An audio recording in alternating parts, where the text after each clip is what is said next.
Sahim Daf Pezaïn Amud Aleph. Bonjour à vous tous. Alors aujourd'hui, un nouveau Pérec. Aïcha.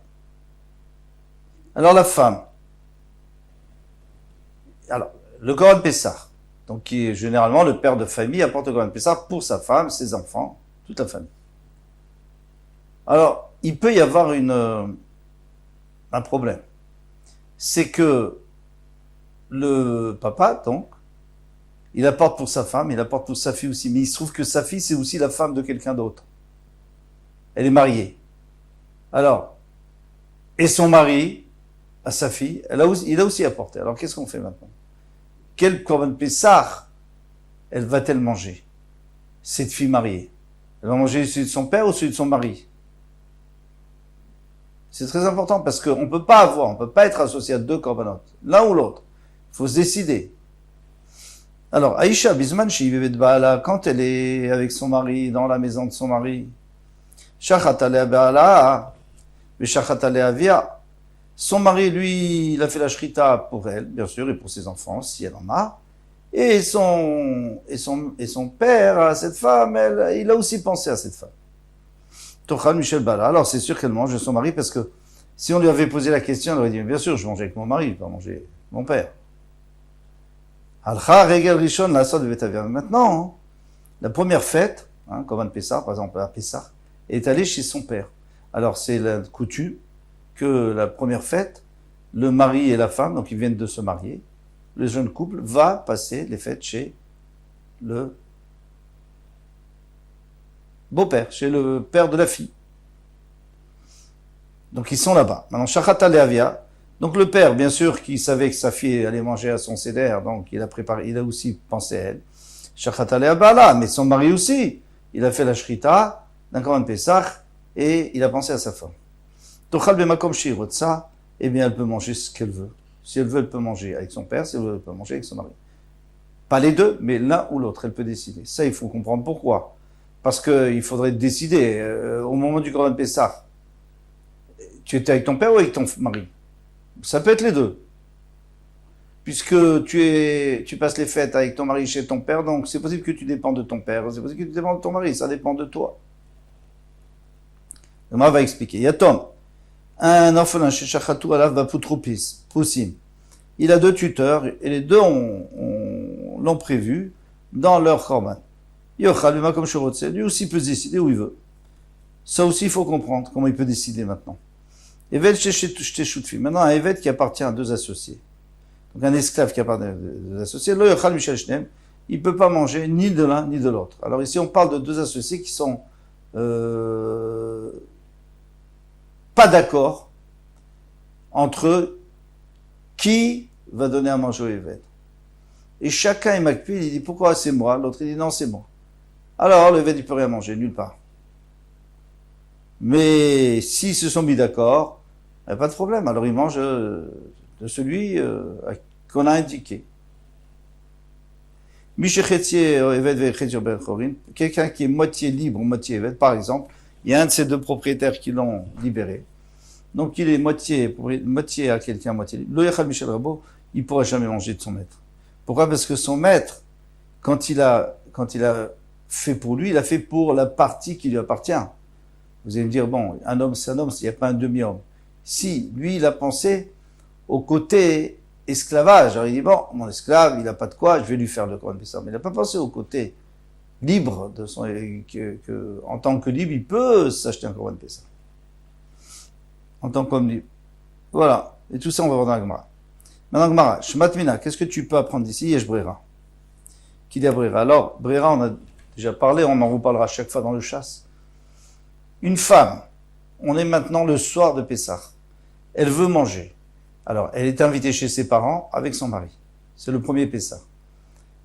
Le père a pensé à elle dans le Corban. Le mari a pensé à elle dans le Corban. Elle décide maintenant. Oui, mais lorsqu'on a apporté le Corban, alors on a fait la Shrita, elle était chez qui? Chez le père ou le mari? C'est là où il faut décider. C'est pas maintenant on ne peut plus décider, c'est trop tard. C'est beaucoup trop tard. C'est au moment, avant la Shrita, qu'on doit se nommer. On a dit ça. Celui qui se nomme après la Shrita, c'est zéro, il ne peut pas manger. Alors décide-toi. Avant la Shrita. À moins de dire Yesh Brera. C'est-à-dire quoi Yesh Brera? Ça veut dire que rétroactivement, puisque maintenant, là, le soir de Pessah, jeudi, vous savez quoi? Dans l'après-midi, quand on a fait le Korban Pessah, RF Pessah, puisque maintenant je veux manger avec mon père, considérez qu'au moment de la shrita, j'étais avec mon père. Ou maintenant je veux manger avec mon mari, considérez que rétroactivement, j'étais avec mon mari. Ça existe, cette notion existe. Pour la trouma, pour beaucoup de choses. Mais est-ce que l'halakha est comme ça? Et alors, d'après cette Mishnah, il faudrait dire que c'est ça l'halakha. Que je dit non, on peut se débrouiller très bien différemment. Maïrotsa Beshad Shrita, quand on a dit que la femme, si elle veut, elle peut manger avec son père, si elle peut manger avec son mari, c'est qu'elle avait, elle vient nous dire, vous savez, au moment de la Shrita, j'ai pensé avec mon père. Ah bon, d'accord, ou avec mon mari. Au Minou, maintenant, il y a une braïta qui est exactement le contraire de notre Mishnah. Isha, une femme régale à Rishon, au fait Michel Avia. La première fête, c'est sûr qu'elle mange de son père. Pourtant, on avait dit que la première fête, on est en safek, c'est elle qui doit nous dire. Mikan Vailach, Rotsa Vechel Michel Avia. Mais les autres fêtes, elle peut manger ou de son père, Rotsa Michel Avia, ou de son mari. Nous, qu'est-ce qu'on avait dit? On avait dit les autres fêtes, elle mangeait son mari, puisqu'elle est chez son mari, elle n'est pas chez son père. Donc, c'est-à-dire que cette baïta, elle est contre la Mishnah dans deux domaines. D'accord? Dans la Mishnah, on avait dit que la femme, la première fête, elle fait ce qu'elle veut. Dans la baïta, on dit non, elle mange du père. Et les deuxièmes fêtes, dans la Mishnah, on avait dit, elle mange du mari. Et dans la baïta, elle fait ce qu'elle veut. Ça va pas. Donc, dans notre Mishnah, on parle que c'est une femme qui n'a pas l'habitude de courir chez son père. Tandis que dans la Braïta, on parle d'une femme qui est tout le temps en train de courir chez son père. Alors, même les autres fêtes, la première fête, c'est sûr qu'elle voulait faire avec son père. Alors, ça, c'est sûr qu'elle mangeait avec son père.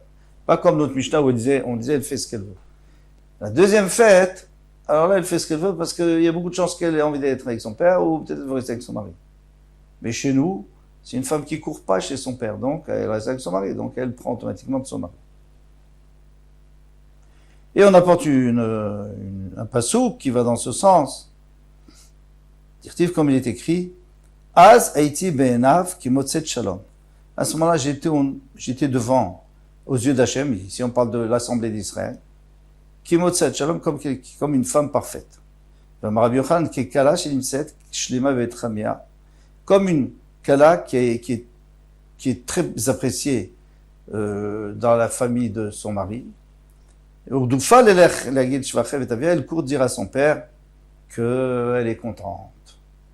Donc vous voyez qu'elle retourne tout le temps dire chez son père, mais c'est ton père, tu ne le connais plus maintenant, maintenant t'es avec ton mari, entre guillemets, maintenant t'es avec ton mari. Non, elle va toujours dire avec son mari tout ce qui se passe, à son père tout ce qui se passe.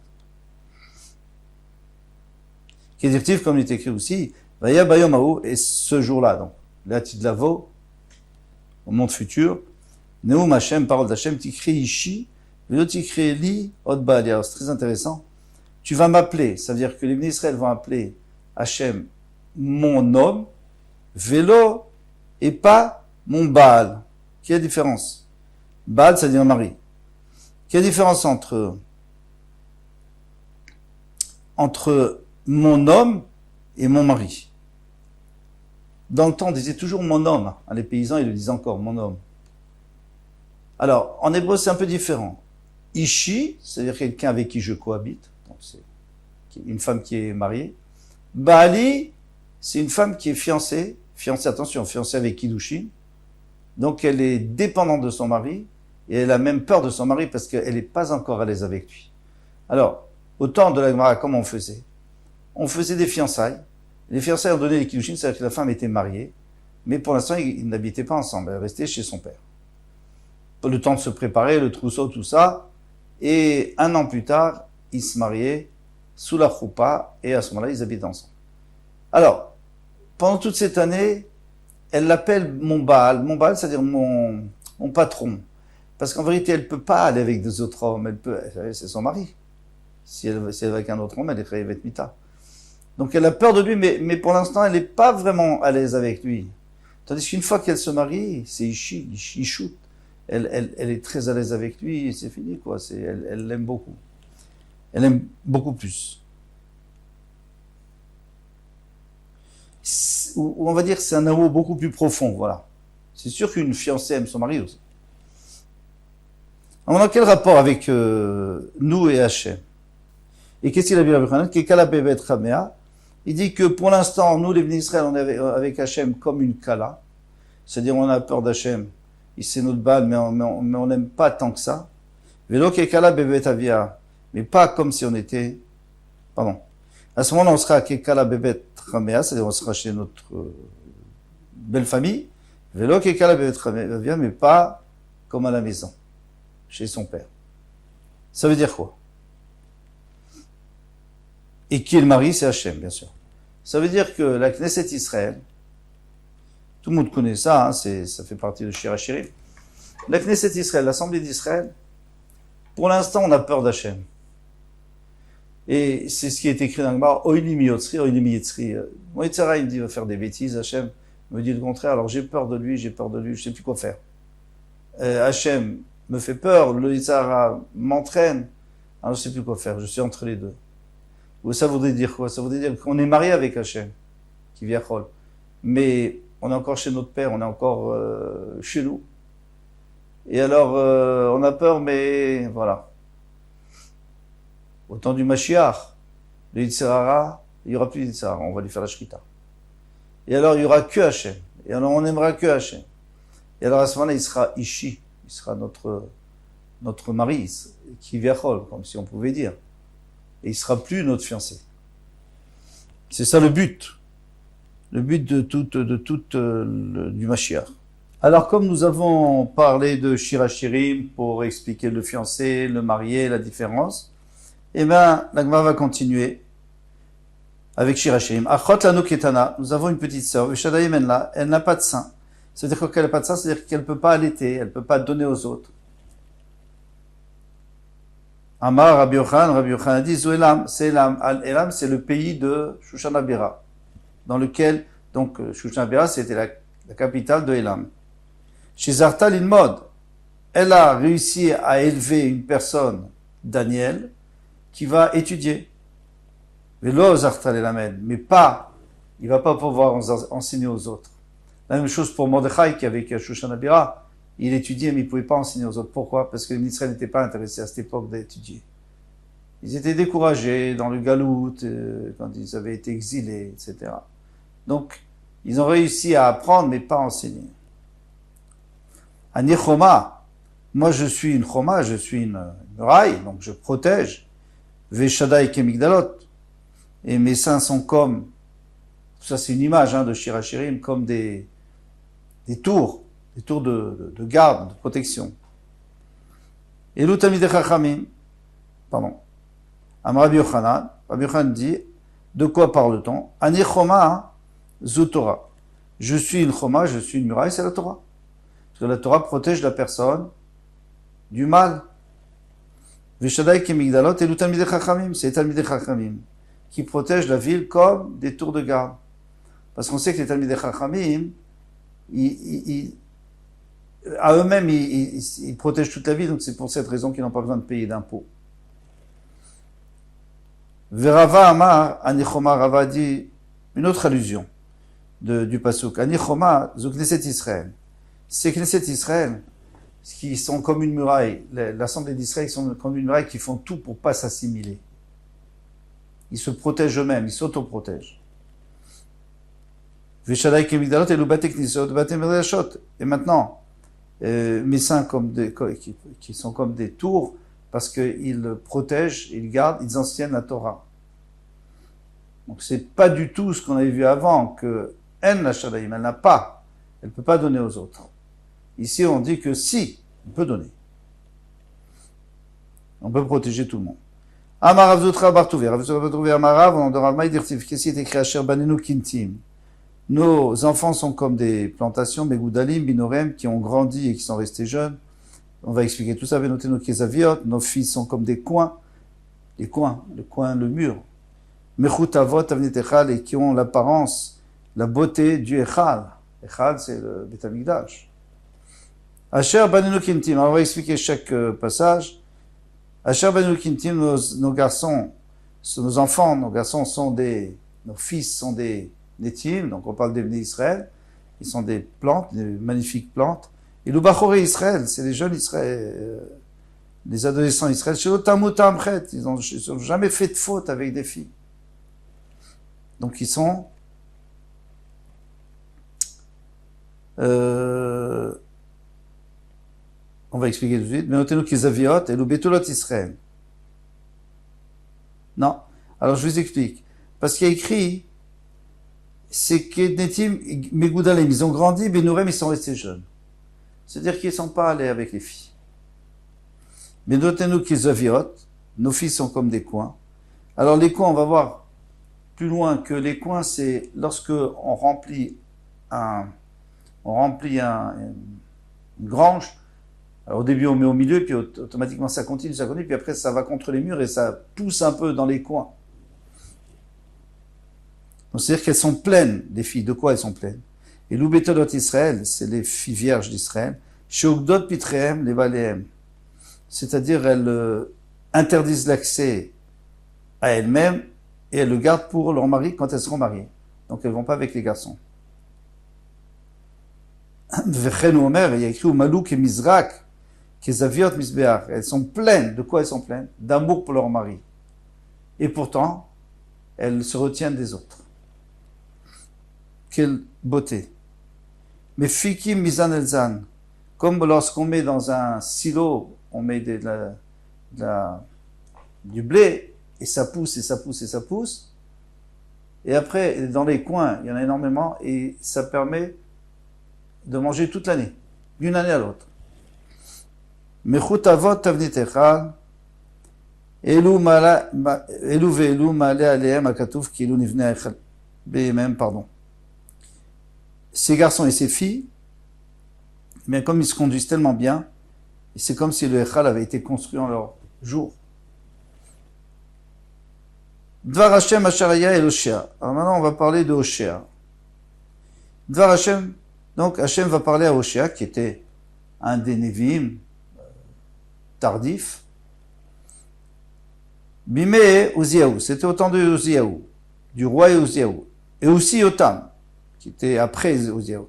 Et Achaz, et Yecheskia Melech, c'est-à-dire il a duré, Yoshua, Hoshea et ses amis d'ailleurs, qu'on va voir, eh bien, ils ont duré pendant 4 générations, 4 règnes.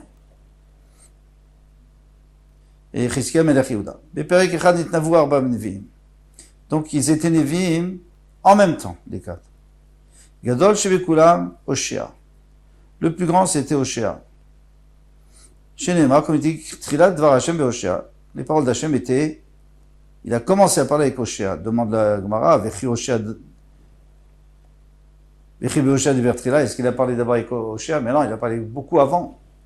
Ve'alomi Moshe, ad Hoshea, depuis Moshe Rabbeinu jusqu'à Hoshea, en passant par Shmuel, Eli, etc. Kama Nevim, il y avait beaucoup de Nevim. Amar Rabbi Yochanan Tchila le'arba Nevim shintnavu be'oto ha'perek. Il dit, il a d'abord, Hachem a d'abord parlé avec un des 4 qui étaient à la même époque. Ve'louem.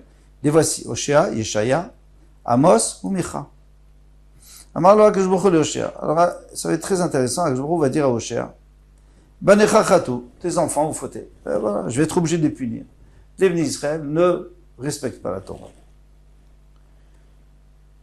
Vayalolomar, qu'est-ce qu'il aurait dû répondre Hoshea? Banechaem, c'est tes enfants. Pourquoi tu dis mes enfants? C'est tes enfants, toi, Hachem. Tu peux les protéger, même s'ils sont mal conduits.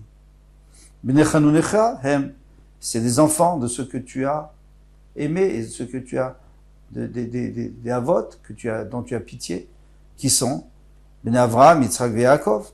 Galgal rachamecha alehem. Au lieu de t'énerver sur eux, retourne la roue sur eux et aie pitié d'eux. Peut-être qu'ils feront tchouva. Lo dayo shelo markar. Et pas seulement qu'il n'a pas dit ça. Vous savez ce qu'il a dit au Hoshea? Inimaginable. Il a marre les fanav ribon shel olam, maître du monde, kol haolam shel chaou. Tout le monde t'appartient. Et vira beuma acheret. Et change-les. Il y a peut-être une nation sympathique, bien gentille, respectueuse. Eh bien, change-les. Prends les Français. Non, on va dire ça. Oui. Prends une nation, et puis tu en fais ton peuple. préféré.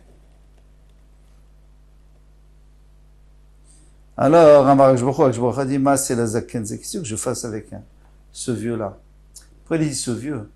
Parce que quelqu'un de vieux, il n'a plus la force de se disputer. Bon, alors d'accord, ils sont mal conduits. Bah, tant pis, alors il faut les punir. Mais qu'est-ce que je vais faire avec ce vieux? Je sais ce que je vais faire. Omerlo, Hachem dit, je vais lui dire, l'ervekachisha zona, va te marier avec une femme zona, une femme qui va avec tout le monde. Veolid la banim zenonim, et tu auras des enfants qui sont zenonim, mais on ne sait même pas s'ils sont de toi ou de l'autre, parce qu'il y a plusieurs, elle va avec plein de monde. Vacharkar, Omerlo, après je lui dirai, Shalcha me alpanecha, allez, renvoie-la. Il me yachal ishloach, s'il peut envoyer, Afani yishlach et Israël, moi aussi je peux envoyer mes enfants. Chez Neymar, Vayomer, comme il dit, Vayomer Hashem Eloshia, Lech, vas-y, Kach lach, Yeshetzunim, va prendre une zona, une femme qui va avec tous les hommes. Veyalde, Zunim, mais tu auras des enfants. Je ne sais même pas si c'est tes enfants ou pas. Alors, effectivement, il est écrit, Vayeler, il est allé, Vayikach et Gomer. Il a pris Gomer bat Divlaim. Donc il a pris une des zonotes qui était connue, des meilleures. Je veux dire, des pires. Maintenant, c'est un peu difficile à comprendre que Hachem disait à un Navi d'aller prendre une femme de mauvaises mœurs. Et c'est pour cette raison que le Radak, le Ben Ezra disent que c'était tout une histoire. C'est une histoire qu'il lui a montré, comme si c'était vraiment arrivé, qu'il s'est marié avec elle, qu'il a eu des enfants, etc. Mais le Malbim nous dit non, c'est le Pshat Pachout. Oui, il s'est marié, si Hachem lui dit, il va se marier même si cette femme n'est pas bien. Alors maintenant, Gomer. Pourquoi elle s'appelait Gomer, cette femme? Amara, Shakol Gomrimba. Ben, tout le monde va avec elle et ils terminent leur relation avec elle. Alors maintenant, son père, comment il s'appelait? Bad Divlaim, il s'appelait pas Divlaim, son père. Mais elle s'appelle la fille de Divlaim, parce que Divlaim, ça veut dire quoi? Ça veut dire Dibara, Bad Dibara. C'est-à-dire que elle, tout le monde disait du mal d'elle, disait, regardez comment elle se conduit. Et sa mère, Bad Divlaim, sa mère aussi, elle faisait la même chose. Elle a appris chez sa mère. La pomme ne tombe pas loin de l'arbre. Et Shmuel Amar, et Shmuel a dit, chez Metuka, elle était douce, Bifiakol, dans la bouche de tous, parce qu'apparemment elle était très belle. Qui devait là, comme une figue sèche. La figue sèche, c'est très très doux. Le Yochanan Omer, chez Akol Dashinba, qui devait là. Que tout le monde la piétine, c'est-à-dire que tout le monde va avec elle, qui devait là. Vous savez, une figue sèche, il faut l'écraser pour qu'elle devienne, qu'elle sèche. On s'arrête là. À demain, Bezrat Hashem, Kol Touv.